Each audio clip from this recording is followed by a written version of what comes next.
A knight of the seven kingdoms ఫినాలేలో పెద్దగా ఏం ఉండకపోవచ్చని మనకు ముందే తెలుసు. అందుకు రెడీగానే ఉన్నాం కూడా. మరి మన ఊహల్ని దాటుకుని ఏదైనా కొత్తగా కనిపించి సర్ప్రైజ్ చేసినప్పుడు కలిగే ఇంప్రెషనే వేరు కదా! ఈ ఎపిసోడ్ కూడా అదే చేసింది. అంతేకాకుండా ఇది చాలా లెవెల్స్‌లో ఫిలాసాఫికల్‌గా కూడా వెళ్ళిపోయింది. ఆ డీటెయిల్స్ అన్నీ పూర్తిగా చెప్పుకుందాం. ఎపిసోడ్ ఎవరైనా చూడకపోయుంటే జియో హాట్‌స్టార్‌లో ఉంది. చూసాకే ఈ వీడియో చూడండి. ఇక ఫిఫ్త్ ఎపిసోడ్ ట్రయల్ ఆఫ్ సెవెన్‌తో ఎంత గ్రాండ్‌గా ఉందో చూసాం. చివర్లో బేలార్ చనిపోవడం అనే షాక్‌లోనే ఇంకా అందరూ ఉన్నారు. రాత్రి గడిచింది, తెల్లవారింది, టుమారో వచ్చింది. అదే ఈ మారో. ఆ అతిపెద్ద ఈవెంట్ జరిగిన మరుసటి రోజుగా మరో కొత్త ఉదయంగా ఎపిసోడ్ పేరుని మారో అని పెట్టారు. లోనెల్ బెరాతియన్ తన మాస్టర్ తో డంక్ దగ్గరికి రావడం ఓపెనింగ్ సీన్. డంక్ చనిపోయేలా ఉన్నాడని, అతను ట్రీట్ చేయడం తన వల్ల కాదని మాస్టర్ అన్నప్పుడు లోనెల్ అతన్ని తిట్టి పంపిస్తాడు. తనతో పాటుగా స్టామ్ సెండ్ కి వస్తే బ్రదర్ లా చూసుకుంటానని, కలిసి వేటాడొచ్చు, సెయిల్ చేయొచ్చు, ఫన్ జనరేట్ చేయొచ్చని లోనెల్ డంక్ అని అడుగుతాడు. ఆ టైంలోనే సటిల్ రిఫరెన్స్లు ఉన్న రెండు వర్డ్స్ వాడతాడు లోనెల్. అవే అదర్స్, టాత్. అదర్స్ అంటే మన వైట్ వాకర్స్. నా కర్మ కాలింది అంటూ ఫ్రస్ట్రేషన్ లో ఉన్నప్పుడు తిట్టుకుంటారు కదా, అలా అతను ఒక పెద్ద ప్రమాదంగా ప్రచారంలో ఉన్న అదర్స్ ని గుర్తు చేసుకుంటాడు. ఇక టాత్ స్టామ్ ల్యాండ్స్ కి చెందిన ఒక ఐలాండ్. మనకి గేమ్ ఆఫ్ థ్రోన్స్ లో కనిపించే డంక్ డిసెండెంట్ అని మార్టిన్ కన్ఫర్మ్ చేసిన బ్రియాన్ బర్త్ ప్లేస్ ఈ టాత్. మొత్తానికి వాళ్ళ మధ్య జరిగిన కాన్వర్సేషన్ లో డంక్ లోనెల్ తో పాటుగా స్టామ్ సెండ్ కి వెళ్ళడానికి పెద్దగా ఇంట్రెస్ట్ చూపించడు. కానీ బ్రియాన్ పుట్టిందంటే తర్వాత ఎప్పుడో అక్కడికి వెళ్లే ఉంటాడు. మరి ఆ సీన్ లో డంకీ లోనెల్ కి ఉన్న క్లాస్ డిఫరెన్స్ కూడా క్లియర్ గా కనిపిస్తూ ఉంటుంది. డంక్ షీల్డ్ విరిగిపోయి ఉంటే లోనెల్ జింక కొమ్ములతో చేసిన కర్ర వాడి నడుస్తూ ఉంటాడు. అక్కడ మనం అబ్జర్వ్ చేస్తే కనిపించే మరో డిఫరెన్స్ ఏంటంటే, ట్రయల్లో గాయపడిన ఇంపాక్ట్ తో లోనెల్ ఫేస్ చాలా నీరసంగా ఉంటే, డంక్ కు ఒక కన్ను కనిపించకుండా ఉన్నా, పొట్ట మీద అంత తీవ్రమైన గాయం ఉన్నా అతని ముఖంలో విచారం, తన మీద తన కోపం తప్ప అలసట కనిపించదు. ఓపెన్ ఆఫర్ ఇచ్చేసి అక్కడి నుంచి వెళ్ళిపోతాడు లోనెల్. వెళ్తూ వెళ్తూ అతను అనే మాటల్ని బట్టి అతనికి టార్గెరియన్స్ అంటే ఎంత ఇష్టమో తెలుస్తుంది. రోస్ట్ అయ్యాక బయలుదేరదాం అంటాడు. ఇక్కడ రోస్ట్ అంటే బేలార్ అంత్యక్రియలు. Faith of the seven customs లో పాతి పెట్టకుండా టార్గెరియన్స్ చనిపోతే వాళ్ళ శరీరాల్ని కాలుస్తారు. దాన్ని లోనెల్ రోస్ట్ అన్నాడంటే టార్గెరియన్స్ అంటే అతనికున్న ఏహే భావాన్ని అర్థం చేసుకోవచ్చు. ఎవరైనా టార్గెరియన్ మంచివాడయ్యాడంటే చచ్చిపోయిన తర్వాతే అని కూడా అంటాడు అతను. అలాగే యుద్ధం రాబోతోందని కూడా అంటాడు లోనెల్. రాబోయే సెకండ్ బ్లాక్ ఫైర్ రెబిలియన్ గురించి అని ఉండొచ్చు. లేదంటే జనరల్ గా టార్గెరియన్స్ పోయే వరకు వెస్ట్రోస్ లో యుద్ధాలు తప్పవు అన్న ఉద్దేశంతో కూడా అని ఉండొచ్చు. ఐరనీ ఏంటంటే అదే బెరాతియన్ హౌస్ కు చెందిన రాబర్ట్ బెరాతియనే తర్వాతి రోజుల్లో టార్గెరియన్స్ ని ఊచకోత కోసేది. ఇదే బెరాతియన్ హౌస్ ఫౌండర్ అయిన ఓరిస్ బెరాతియన్ ఏగాంది కాంకరర్ తో పాటుగా వెస్ట్రోస్ కు వచ్చిన అతని ఫ్రెండ్ హాఫ్ బ్రదర్. ఈ ఒక్క సీన్ లోనే ఇన్నేసి రిఫరెన్స్లు అంటే చూడండి మరి. మేకర్స్ ఎలా ఎంత శ్రద్ధ పెట్టి రాశారో తీశారో. ఈ సీన్ మొత్తం మార్టిన్ రాసింది కాదు, షో కోసం క్రియేట్ చేసిందే. లోనెల్ అన్నట్టుగానే ఆ సీన్ బేలార్ అంత్యక్రియలకి కట్ అవుతుంది. మేకార్, ఎగ్, వలార్ల ముఖాల మీద విచారం కనిపిస్తూ ఉంటుంది. మిగతా టార్గెరియన్స్ ఎవరో సరిగా తెలియకపోయినా పింక్ కలర్ హెయిర్ తో వలార్ పక్కన నిలబడి ఉన్న అమ్మాయి మాత్రం అతని భార్య టైరోష్ కి చెందిన కైరా. ఈ అంత్యక్రియలకు అటెండ్ అయిన డంక్ వలార్ ని పలకరించడానికి వెళ్తాడు. వలార్ ఆర్మర్ హెల్మ్ వాడటం వల్ల అది సరిపోక తలకి దెబ్బ తగిలి బేలార్ చనిపోయాడని మనకు తెలుసు కదా. బుక్స్ లో అయితే అది క్లియర్ గా మెన్షన్ చేస్తారు. కానీ ఇక్కడ ఆ పాయింట్ ని ఫిలసాఫికల్ క్వశ్చన్ గా వలార్ చేత అడిగించారు. సాధారణంగా తండ్రుల బట్టలు పిల్లలు వేసుకున్నట్టే ఆ రోజుల్లో తండ్రుల ఆర్మర్స్ పిల్లలు వాడేవారు. కానీ తన ఆర్మర్ వాడి తండ్రి చనిపోవడం అనే గిల్ట్ వలార్కుంది. తండ్రిని ఆపి ట్రయల్ ఆఫ్ సెవెన్ లో తనే పార్టిసిపేట్ చేసి ఉండాల్సింది కదా అన్న ఆలోచన బహుశా వలార్కు ఉండొచ్చు. ఇక్కడ ఒక ఉన్నతమైన కుటుంబంలో పుట్టి పెరిగిన వాళ్ళ మైండ్ సెట్ ఎలా ఉంటుందో అర్థమవుతుంది. వాళ్ళ ప్రాణాలు మిగతా వాళ్ళ ప్రాణాల కంటే విలువైనవి అన్న ఆలోచన వాళ్ళ వైరింగ్ లో ఉంటుంది. తర్వాత ఒక సీన్ లో లార్డ్ యాష్ఫర్డ్ కూతురు గ్వెన్ కూడా డంక్ దగ్గరికి వచ్చి చాలా సిన్సియర్ గా అతన్ని తన పుట్టినరోజు పాడు చేసినందుకు క్షమిస్తుంది. దేవుళ్ళు మా నాన్నని తీసుకెళ్లిపోయి నిన్నెందుకు వదిలేశారు అని వలార్ అందుకే డంక్ అడుగుతాడు. షోలో అతని వెర్షన్ లో సాడ్నెస్ కనిపించింది కానీ స్టోరీ చదువుతున్నప్పుడు నాకు అతని మాటల్లో కోపం వినిపించింది. వలార్ హెటరోక్రోమియా, బుక్స్ లో రాసినట్టుగా బ్లాక్ హెయిర్ లో సిల్వర్ స్ట్రీక్ మనం ఆ సీన్ లో చూడొచ్చు. బాడీని కాల్చడం ఫెయిత్ ఆఫ్ ది సెవెన్ పద్ధతి కాకపోయినా సెప్టన్ ఆ ప్రాసెస్ నడిపించడం, సైలెంట్ సిస్టర్స్ బేలార్ అస్థికల్ని ఏరి పాత్రలో వేయడం ఆ మొత్తం సీన్ లో చూడొచ్చు. ఇదే కదా స్టోరీ టెల్లింగ్ అంటే, హై లెవెల్ ఫిల్మ్ మేకింగ్ అంటే. మనకు కనిపించేది ఒక లేయర్ అయితే వినిపించేది మరో లేయర్, బ్యాక్గ్రౌండ్ లో జరుగుతున్నది ఇంకో లేయర్, ఆ మాటల్లోని రిఫరెన్సెస్ నాలుగో లేయర్. అందుకే ఈ సిరీస్ అంత మంచి సిరీస్ అయింది. ఈ సీన్ మొత్తం మార్టిన్ బుక్స్ లో రాసినట్టే జరుగుతుంది. అక్కడి నుంచి తన క్యాంప్టరీ దగ్గరికి వెళ్తున్న డంక్ ని అందరూ విచిత్రంగా చూస్తూ ఉంటారు.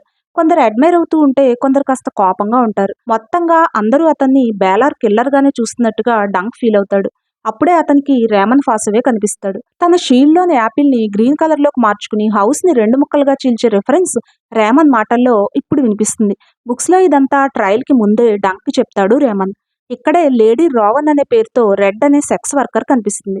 సిరీస్లోని ప్రతి ఎపిసోడ్లో ఖచ్చితంగా ఏదో ఒక బాడీ ఫ్లూయిడ్ని చూపించే ఎంబరాసింగ్ సీన్ ఉండేలా చూసుకున్నారు కదా. ఇక్కడ ఇది కూడా లైట్గా కనిపిస్తుంది. రావన్ టెంట్లోంచి తీసుకొచ్చింది బెడ్ ప్యాన్, అందులో ఉన్నది యూరిన్. ఇక ఈ రావన్ లేదా రెడ్ అనే క్యారెక్టర్ బుక్స్లో లేదు. ఏదైనా ఫ్యూచర్ రిఫరెన్స్ కోసం ఇక్కడ యాడ్ చేసి ఉండొచ్చు. ఈలోగా గార్డ్స్ వచ్చి డంక్ ని మేకార్ పిలుస్తున్నాడు రమ్మంటారు. బుక్స్ లో కూడా గార్డ్స్ వస్తారు గాని డంక్ ట్రీ దగ్గర ఉన్నప్పుడు వస్తారు. మేకార్ అతన్ని కలవడానికి వచ్చాడని చెప్తారు. మేకార్ తో డంక్ కాన్వర్సేషన్ అంతా ఆ ట్రీ దగ్గరే జరుగుతుంది. బుక్స్ లో 2 పార్ట్స్ గా కాక ఒకేసారిగా జరుగుతుంది. షోలో మాత్రం మేకార్ ని కలవడానికి యాష్ఫర్డ్ క్యాసిల్ కి వెళ్తాడు డంక్. పుస్తకాల ముఖం చూడని మేకార్ బుక్ చదువుతూ ఉంటాడు.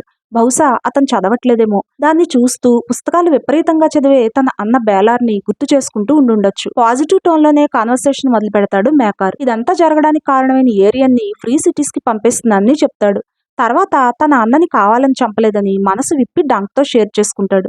మర్యాద కోసం కొంత, గిల్ట్ తో కొంత, అందుకు తను కూడా కారణమని డంక్ అనేసరికి మేకార్ కి డంక్ మీద ఉన్న కోపం బయటకు వస్తుంది. కింగ్ అయిన మేకార్ తండ్రి డారాన్ చనిపోయాక బేలార్ బదులు వలార్ కింగ్ అయితే ఎటువంటి యుద్ధం వచ్చినా పంటలు పండకపోయినా బేలార్ ఉంటే ఇలా జరగనిచ్చేవాడు కాదు, ఆ హెడ్జ్ నైట్ చంపేశాడు అని అందరూ నిన్నే తలుచుకుంటారు అని కొంచెం హార్ష్ గానే మాట్లాడతాడు మేకార్. ట్రయల్ గనక జరగకపోతే మీరు నా కాలు చేయో తీసేసేవారు, నా కాలు ఒక ప్రిన్స్ ప్రాణం కన్నా ఎక్కువ అని చెట్టుని అడిగాను అంటాడు డంక్. నీ చెట్టు ఏం చెప్పింది అని మేకార్ అనేసరికి ఏమో ఏ రోజు ఏ ఉదయం ఎటువంటి పరిస్థితులను తీసుకొస్తుందో అని నా మాస్టర్ ఆర్లాన్ ఎప్పుడు అంటూ ఉండేవాడు. నా కాలు ఏ ఉదయానికైనా అవసరం అవుతుందేమో అంటాడు డంక్. ఇక్కడ ఎపిసోడ్ పేరుకు చెందిన రిఫరెన్స్ వస్తుంది. అలా ఏమనిపించట్లేదు, 7 కింగ్డమ్స్ లో ఎన్ని హెడ్జెస్ ఉన్నాయో అంతమంది హెడ్జ్ నైట్స్ ఉన్నారు అంటాడు మేకార్. అంటే నువ్వు గడ్డి పరకతో సమానం అన్నది అతని మాటలకు అర్థం. కానీ అంతలోనే కొంచెం సాఫ్ట్ అయ్యి విషయానికి వస్తాడు. ఎగ్ డంక్ కి మాత్రమే స్క్వైర్ చేస్తానని మొండు పట్టు కూర్చున్నాడని, సమ్మర్ హాల్కి వస్తే డంక్ కి కూడా ట్రైనింగ్ ఇప్పిస్తానని ఆఫర్ చేస్తాడు. కానీ అప్పటికే డంక్ ఒక విధమైన మైండ్ సెట్ తో, సెల్ఫ్ పిటీతో ఉంటాడు. లోనెల్తో మాట్లాడుతున్నప్పుడు నా చుట్టూ ఉన్న వాళ్ళకి నా వల్ల కష్టాలే మిగులుతాయి అంటాడు కదా. అందుకే ఎగ్ని స్క్వైర్ గా చేసుకుంటే అతనికి కూడా కష్టం కలుగుతుందేమో అన్న ఆలోచన డంక్ ఉంటుంది. దానికి తోడు టార్గెరియన్స్ అసలు స్వరూపం చూసి ఉండటం వల్ల వాళ్ళ క్యాసిల్స్ లో ఉండాలంటే కలిగిన అయిష్టత. అదే బుక్స్ లో అయితే చెరువులోని డ్రాగన్ ఫ్లైస్ ని చూస్తూ డ్రాగన్సా లేక డ్రాగన్ ఫ్లైసా అంటే కోటలోనా లేక హెడ్జెస్ లోనా అని ఆలోచిస్తాడు డంక్. అతనికి హెడ్జ్లే బెటర్ అనిపిస్తుంది. నేనైతే ముందు నుంచి ఈ కాన్వర్సేషన్ చెట్టు దగ్గర, చెరువు పక్కన లాంగ్ షాట్ లో ఊహించుకున్నాను. అందుకే షోలో కొంచెం డిఫరెంట్ గా అనిపించింది. బుక్స్ లో డంక్ ఎగ్ ని స్క్వైర్ గా చేసుకోనని చెప్పడు. సమ్మర్ హాల్ కి రానని, ఎగ్ ని తను కూడా పంపిస్తే తీసుకెళ్తానని అప్పుడే అడిగేస్తాడు. షో కోసం దీన్ని 2 పార్ట్స్ గా విడదీశారు. అప్పుడే మేకార్ ఒక టార్గేరియన్ హెడ్జెస్ లో పడుకుని హార్డ్ సాల్ట్ బీఫ్ తిండవా అని అంటాడు. ఈ హార్డ్ సాల్ట్ బీఫ్ అన్న పేరు వింటే ఏమైనా గుర్తొచ్చిందా? 2nd ఎపిసోడ్ పేరు. ఇక్కడ మాత్రం డంక్ ఎగ్ ని స్క్వైర్ గా చేసుకోవడానికి రిజెక్ట్ చేసేసరికి పక్క నుంచి సీక్రెట్ గా సైలెంట్ గా వింటున్న ఎగ్ చాలా డిసప్పాయింట్ అవుతాడు. ఎగ్ డంక్ కోసం ఎంత చేశాడు, మొత్తం కుటుంబాన్నే ఎదిరించాడు. అయినా సరే తను ఎందుకు రిజెక్ట్ చేశాడో అర్థం కాక ఈ విషాదంలో నువ్వు నేను అనుకున్నలాంటి నైట్ కాదేమో అనేసి వెళ్ళిపోతాడు. కానీ నైట్ అనే పదం డంక్ ని ఫ్లాష్ బ్యాక్ లోకి తీసుకెళ్తుంది. డంక్ కి ఆర్లాన్ నైట్ హుడ్ ఇచ్చాడా లేదా అన్నది ఒక అంతుపట్టని మిస్టరీ. ఆ ఫ్లాష్ బ్యాక్ లో ఆర్లాన్ తను పుట్టి పెరిగిన పెన్నీ ట్రీకి ఆ పేరు ఎందుకు వచ్చిందో ఏ 100సారో డంక్ తో చెబుతూ ఉంటాడు. ఇక్కడే ఇప్పటి వరకు మార్టిన్ ఎక్కడా రాయని పెన్నీ ట్రీ బ్యాక్ స్టోరీని ఇన్వెంట్ చేశారు షో మేకర్స్. యుద్ధానికి వెళ్లేటప్పుడు ఆ ఊరికి చెందిన అబ్బాయిలు ఆ ఊళ్ళో ఉన్న ఒక పెద్ద ఓక్ ట్రీకి ఒక పెన్నీని దిగ్గొడతారట. యుద్ధం అయిపోయాక తిరిగి వచ్చిన వాళ్ళు ఆ పెన్నీని వెనక్కి తీసేసుకుంటారు.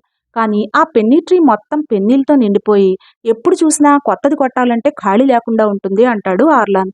అంటే ఎంతో మంది ఆ ఊరికి చెందిన కుర్రాళ్ళు యుద్ధాల్లో చనిపోయి తిరిగి రాలేదు అన్నది ఆర్లాన్ మాటల వెనుకనున్న అర్థం. నాకు మీరు ఎందుకు ఎప్పుడు నైట్ హుడ్ ఇవ్వలేదు, వదిలేసి వెళ్ళిపోతాను అనుకున్నారా, లేకపోతే వేరే ఏదైనా రీజన్ ఉందా అని డంక్ అడిగినప్పుడు ఆర్లాన్ కాసేపు ప్రాణం పోయినట్టుగా ఉండిపోతాడు. మళ్ళీ అంతలోనే కదిలి నిజమైన నైట్ మొదలుపెట్టిన కథ పూర్తి చేస్తాడు అంటాడు. సరిగ్గా ఇలాగే డంక్ కూడా ట్రయల్ ఆఫ్ 7లో కాసేపు ప్రాణం పోయినట్టుగా ఉండిపోయి మళ్ళీ లేచి ఫైట్ చేస్తాడు. ఆ రకంగా అతను నిజమైన నైట్ అని, ఆర్లాన్ అతనికి నైట్ హుడ్ ఇచ్చాడని అనుకోవచ్చా? లేకపోతే మిస్చీవియస్ నేచర్ తో ఉన్నట్టుగా షోలో కనిపించే ఆర్లాన్ అతను కూడా నిజానికి నైట్ కాకపోవడం వల్ల డంక్ నైట్ ని చేయలేక, అది డంక్ తో చెప్పడం ఇష్టం లేక అలా చనిపోయినట్టుగా నటించాడా? ఈ ఫ్లాష్ బ్యాక్ జరుగుతున్న ప్లేస్ ఆర్లాన్ చనిపోయిన ప్లేస్ అని మనకు అన్ని విధాలుగా తెలుస్తూనే ఉంటుంది. ఆకాశం ఉరుతూ ఉంటుంది, వర్షం పడే ముందు వాతావరణం కనిపిస్తూ ఉంటుంది.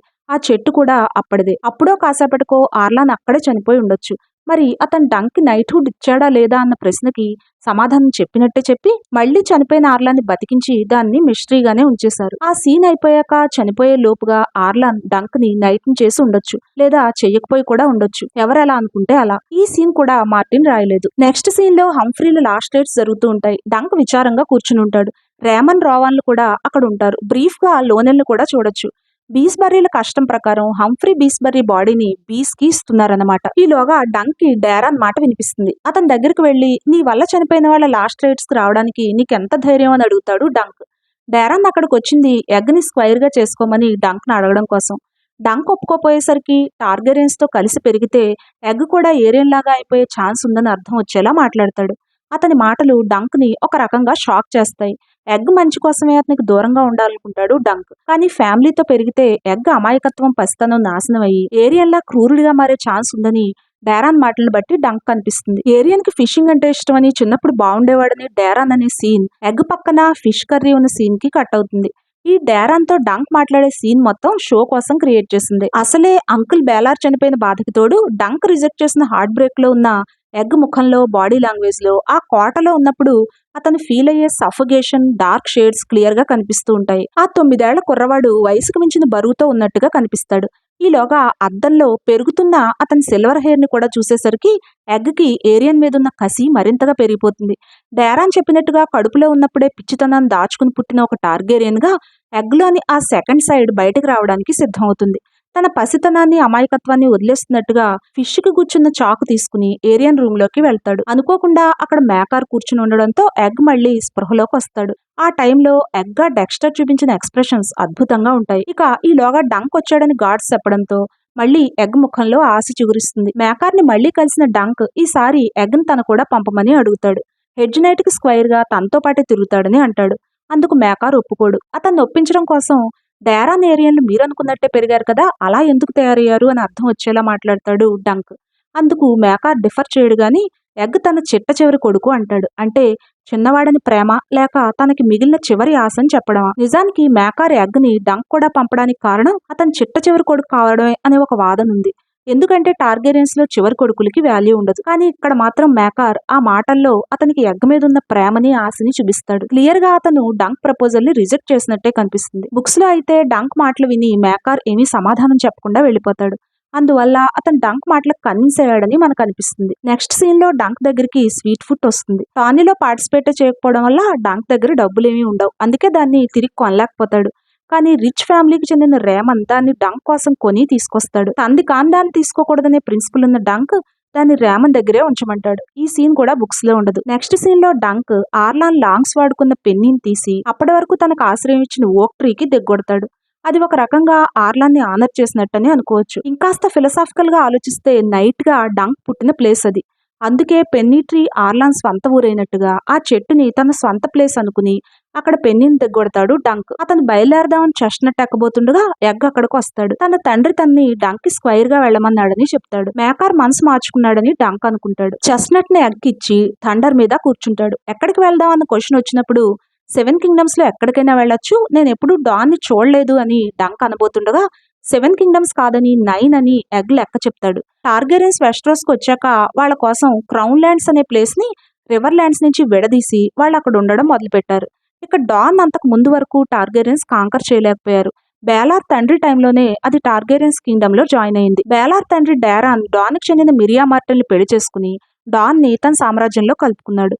అలా ఆ రెండు కలిపి 7 అల్లా 9 కింగ్డమ్స్ అయితే dunk A knight of the 9 kingdoms అయ్యాడు. బహుశా టాన్సల్ కోసం డంక్ డాన్ కి ప్రయాణం అయితే అది అర్థమైన ఎగ్ అక్కడ మంచి పపెట్ షోస్ ఉంటాయని విన్నాను అని జోక్ చేస్తాడు. డంక్ ఎగ్లు డాన్ కి వెళ్తూ ఉన్నట్టుగా ఆర్లాన్ స్వీట్ ఫుడ్ ల ప్రయాణం ఇక వేరన్నట్టుగా చూపిస్తూ ఎపిసోడ్ పూర్తవుతుంది. పోస్ట్ క్రెడిట్స్ లో టార్గెరియన్స్ అక్కడి నుంచి కింగ్స్ ల్యాండింగ్ కి ప్రయాణం అవుతూ ఉంటారు. ఏరియన్ గాయాలతో డారాన్ డ్రింక్ తో వలార్ దుఃఖంతో అక్కడి నుంచి బయలుదేరుతూ ఉంటే మేకార్ మాత్రం ఎవరి కోసం వెతుకుతూ ఉంటాడు. అప్పుడు మనకు అర్థమవుతుంది ఎగ్ మళ్ళీ ఇంతకు ముందులాగే పారిపోయి వచ్చేసాడని. అంటే మేకార్ ఎగ్ ని డంక్ కూడా పంపడానికి ఒప్పుకోలేదన్నమాట. ఈ ట్విస్ట్ బుక్స్ లో లేదు. అలా అని మేకార్ ఒప్పుకున్నట్టుగా కూడా మార్టిన్ హెడ్జ్ నైట్ స్టోరీలో మాటల్లో రాయలేదు. కామిక్ బుక్ లో మెన్షన్ చేసినట్టున్నారు. ఈ ట్విస్ట్ వల్ల ఎగ్ గురించి మనకి ఇంకొంచెం బాగా అర్థమవుతుంది. ఆ కుర్రాడు అబద్ధాలు చెప్తాడని బేలార్ డంక్ తో అంటాడు కదా, మాట వినడు అని మేకార్ అంటాడు. ఇంత జరిగాక కూడా మళ్ళీ ఎగ్ అదే పని చేశాడంటే ఒక రకంగా డంక్ని మళ్ళీ ప్రమాదంలో పడేస్తున్నట్టే కదా. అంటే అతనిలో ఒక గుడ్ సైడ్ తో పాటుగా ఎవరేమైనా తన మాట నెగ్గాలన్న ఒకలాంటి పంతం కూడా ఉన్నట్టుగా మనకి ఈ సీన్ తో అర్థమవుతుంది. బహుశా అది పెద్దయ్యాక అతని పర్సనాలిటీలో కనిపించొచ్చు. ఇలా పూర్తయిపోయింది A knight of the seven kingdoms అనే ఈ మంచి సిరీస్. ఇక్కడ చెప్పలేకపోయిన మరికొన్ని డీటెయిల్స్ షార్ట్స్ గా పెడుతూ ఉంటాను చూడండి.